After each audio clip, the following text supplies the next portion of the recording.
नमस्कार, मी संदीप जाटार। आता आपण मसवड शहरामध्ये आलेलो आहोत। माझ्या पाठीमागे तुम्ही बघू शकता मसवड प्राथमिक आरोग्य केंद्र।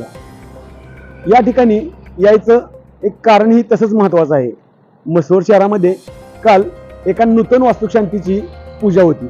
त्या पूजेसाठी मिष्टान्न जेवण बनवलेलं होतं आणि सायंकाळच्या वेळेला जे लोक या जेवणासाठी आले, जेवण केलं आणि संध्याकाळी त्यांना उलटी आणि जुलाबाचा त्रास झाला। म्हणजे त्या जेवणातून विषबाधेचा प्रकार झाला। ही विषबाधा झाल्यानंतर लोकांची संख्या साधारण 150 ते 250च्या घरात होती आणि ही संख्या एवढी मोठी असताना अनेक खाजगी दवाखाने असतील, शासकीय दवाखाने असतील, या ठिकाणी हे लोक उपचार घ्यायला लागले। माझ्या पाठीमागे जे तुम्ही ठिकाण बघताय त्या ठिकाणी सुद्धा उपचार सुरू होते। त्याचबरोबर या ठिकाणी असणारे वैद्यकीय आरोग्य अधिकारी कोडलकर सर, त्याचबरोबर तहसीलदार विकास आहिर यांनीही या ठिकाणी भेटी दिल्या होत्या। ही भेट देत असताना खाजगी दवाखान्यात जाऊन त्यांनी संबंधित रुग्णांची विचारपूस केली आणि हे समजल्यानंतर मान तालुक्यातील मसवड शहरातील काही पत्रकार तिथं या घटनेचं वार्तांकन करण्यासाठी गेले।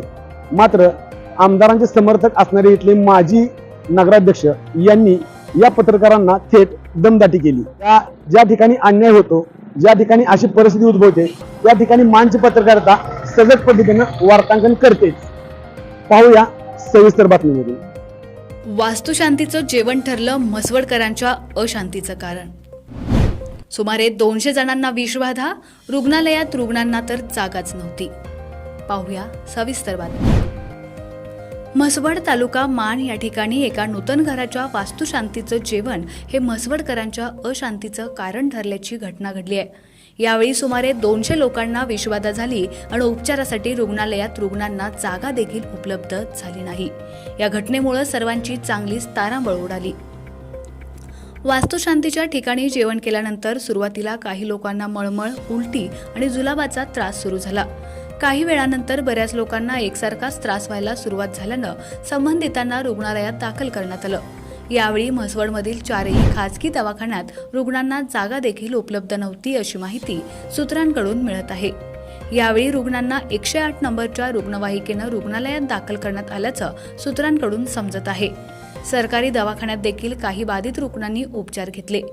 हा सर्व प्रकार मान तालुका डिजिटल मीडियाच्या काही पत्रकारांना समजल्यानंतर संबंधित ठिकाणी जाऊन व्हिडिओ आणि फोटो काढत होते।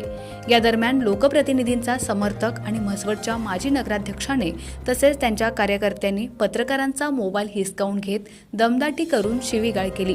परत सोडणार नाही अशा शब्दात देखील चिवे मारण्याची धमकी दिली। या प्रकाराचा पत्रकारांनी निषेध केलाय।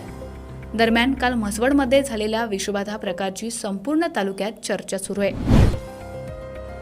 आपला आवाज न्यूज नेटवर्कसाठी थेट घटनास्थळावरून